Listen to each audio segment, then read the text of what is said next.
Hey guys, and welcome back to my channel. Today we have some new stories from Reddit, and without further ado, let's get into it. Story number 1. I used the power of electrical safety to scare a shifty manager and give a burnt-out employee a long paid break. In my line of work, I encounter many employees and deal with the managers they report to.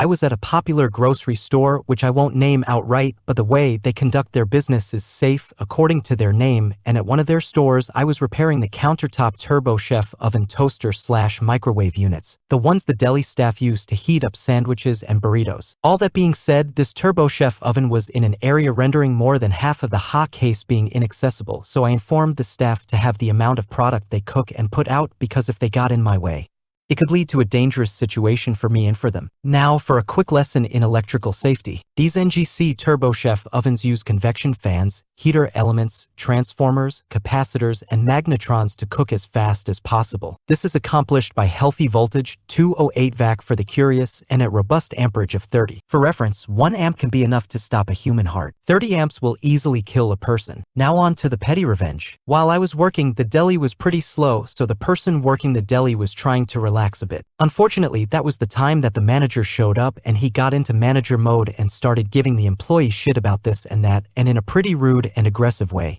I stopped my work and interrupted the manager mid-tirade. The employee cannot do any work right now. My company's policy requires that employees stay out of our work area and wait until we say it's safe to resume work. I told her to wait until I'm done, because if she came over here and anything happened, the electricity I'm handling is lethal. If she resumes her work while this is a live circuit, both of our lives would be in jeopardy and we could easily be killed in seconds. I delivered that spiel with intensity halfway between a cop and a disappointed parent, and the manager said, "Okay, just be safe," and sheepishly sulked away. The employee said thanks and went to sit behind the cold case and be on her phone, and I spent an extra hour and a half on the call even though I didn't need to. Story number 2. My coworker loves taking credit for other people's work. Then he got exposed. I work as a software engineer, and in my team we follow the usual process of writing code, reviewing it, testing it, and deploying it. One of my coworkers, Steve, had a habit of taking credit for other people's work in front of management. He isn't a bad developer, but he loves making it seem like he was doing more than he actually was. I'm quite introverted, so I don't usually speak up in meetings unless I have to. Calling someone out directly doesn't come naturally to me, so I usually just let things slide. During a big project, I spent days fixing a complicated bug. The problem ran deep, and the fix had to work across different parts of the code. If you hadn't actually worked on it, it was pretty hard to follow. After a lot of testing, I finally got it done. At the next team meeting, before I could even say a word, Steve jumped in and started explaining my fix as if it was his. He kept saying things like, "We decided to," and "Our approach was to," making it sound like he was the person behind it. I was annoyed, but I kept quiet. The next day, another bug popped up in the same area of the code. Our manager turned to Steve and said, "Since you worked on this, can you patch it?" And that's when the fun started. Steve froze. The thing is, if you didn't actually write the fix, it wasn't easy to understand how it all fit together. He had no idea where to even begin. He tried stalling and even sent me a message asking if I could explain the logic of the code real quick. I told him that I was busy at the moment and that I will catch up with him later on. I didn't. After 5 hours of struggling, he finally admitted in the team chat and wrote something like, "Actually, I didn't write this part, maybe Opie can take a look?" I replied, "Of course, I'll check it." 10 minutes later, I had it fixed. Our manager came over and congratulated me. We were chatting for a bit, and before heading off he made a deliberate comment about how great it was having someone who actually understands what we are working on. Steve didn't say a word. F****KU Steve. Story number 3. How to keep the tweakers from jacking all your high-speed data. LOL. I gave my hotspot password to a friend because she was struggling financially and basically homeless at the time.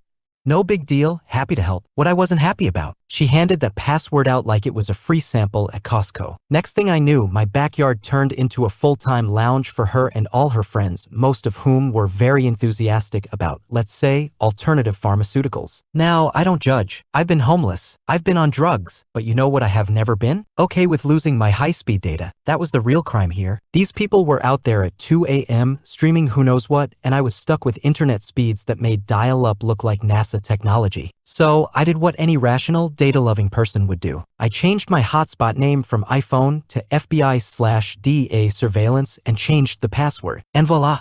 Just like that, my backyard went from a 24/7 internet cafe to a peaceful, empty space once more. Story number 4. 2 for 1 petty revenge. In my early 20s, I decided to divorce my ex, and throughout and after the divorce, she made my life miserable. I got a 2-year degree and moved to an engineering company, and my life started to take shape. This made her double down as my new wife, and I bought our first house. The kids learned to love my now wife, etc. The only downside was my boss. He almost cost me my job by saying I don't get what the big deal is when I came back from leave after my wife's miscarriage. He also refused to support me in attempting to get tuition reimbursement from the company, saying that I could never pass engineering school and other hateful shit. Funnily enough, he was wrong, and a future boss saw my potential, and I did get that degree. As I approached graduation, I was reflecting on how I had made it so far. That's when the idea struck me. I sent them both an invitation to my graduation and a note that I looked forward to seeing them. For my boss, I included notes about the new role I landed and how important he was to my success. To my ex, I added that while there we wanted to discuss with her a move to a nicer neighborhood, the kids really loving the house, etc. Truly living well with grace is the best revenge. Story number 5. I'll do what I want in my own yard. Okay, I'll make it impossible to enjoy your air. Last spring, my old neighbor, who was a saint, sold her house and moved away. The people that moved in were awful. The guy, who we'll call Pete, owns some sort of a new black Mustang that sounds like it has no muffler, and he revs it up and down the subdivision streets in the evenings literally 5 days a week, when a lot of people, myself included, sit on the back porch and watch TV during the summer. It is relentless. This guy also drives up and down the state highway that is on the other side of my house, doing the same thing but louder because it's a 55 miles per hour speed limit. You can hear it for miles. And he has friends over regularly in the backyard, and they sit there on the weekends and some weeknights, revving up the car. It truly is so loud that you cannot do anything but wait for him to be done. There was a big Facebook conversation in the HOA group, and a bunch of neighbors politely asked him not to do this. Pete's exact response? I pay a lot of money for this house. I'll do what I want in my own yard, and the streets are public. Well, I didn't like that, so here's what I did next with a little context. Our subdivision has about 150 houses on about 300 acres. It's big. Most of the properties in this subdivision are between 1 to 4 acres in size. I have a 3-acre corner. Due to an agreed-upon land split/sale 10 years ago between the HOA, all neighbors within the vicinity, and the former owners, my next-door neighbor's house is on the smallest piece of property in the subdivision at 0.45 acres. I've attached a stunning artistic representation here. Note the green borders, those are all 10-foot privacy fences that are white vinyl. And note the little pentagon shape that comes in handy later. The only side of Pete's house not bordered by somebody else's privacy fence is the side that my house is on. Well, I know from 15 years of living here that any time I have a fire on the side of the yard next to Pete's, the smoke is guaranteed to travel in the direction of Pete's house.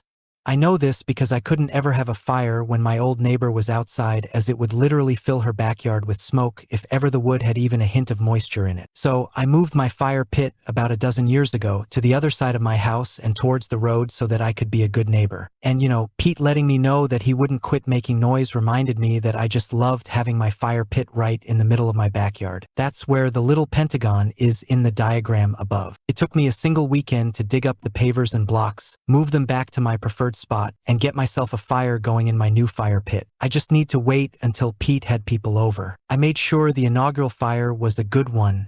Pete had friends over. It was a nice day, and so I started the fire. Got it just about started, and then I added all the wettest, grossest wood I could. And about 10 minutes later, Pete and all of his friends were visibly upset by the stench, so they all went in. They came back out a little later. I added more wet, nasty wood. They went in again. I kept that up the entire day, and then I added a bunch of grass clipping to keep it going overnight. The next day, still smoldering, still smelling awful. I put out a Facebook post on the HOA website that let people know I'd be continuing to utilize my fire pit as often as possible, so they could bring me their lawn scraps. I had about 20 people respond in a few hours saying their clippings were all mine. I kept that fire going. My dogs are good alarms, and they rush outside anytime anybody is in Pete's backyard, so I would hear the dogs scramble, go out, and add more clippings. After about 3 weeks, Pete and his wife came out and very kindly asked me what was going on with the fire pit. She very politely informed me that her hair would smell like a campfire if she went into her backyard for any amount of time, and they could smell it coming into their house through their ductwork. He said I was making it hard for him to enjoy his backyard with his friends. They asked me if I could ease back with the fire because I probably didn't know that it was impacting so much of their home life. I looked at him and his wife, and I said that it was clear that sometimes we didn't recognize how big of an effect something could have on our neighbors until they told us about it. But then I said, as objectively as possible, that I normally live by the same, I'll do what I want in my yard thought process as Pete does. I have a right to enjoy my yard. I looked at Pete dead in the eyes and said, and I know you support that because of how the conversation concluded about your car, right, Pete? He looked at me like I scratched his favorite CD. He knew what I was doing. And his wife looked at him and it just dawned on her. She said she gets it and we won't hear the Mustang anymore. I said thanks. I took a gamble and put the fire out right after that. It was the right call. I haven't talked to them much since. I'm not too concerned about that because I haven't heard the Mustang since either. All in all, a good little case of petty revenge. Thank you, guys, so much for watching and making to the end of the video. Don't forget to leave a like and comment down below what part was your favorite and what would you guys like to watch in future videos, and subscribe with notifications on. And again, thank you guys so much for watching and see you in the next one. Bye.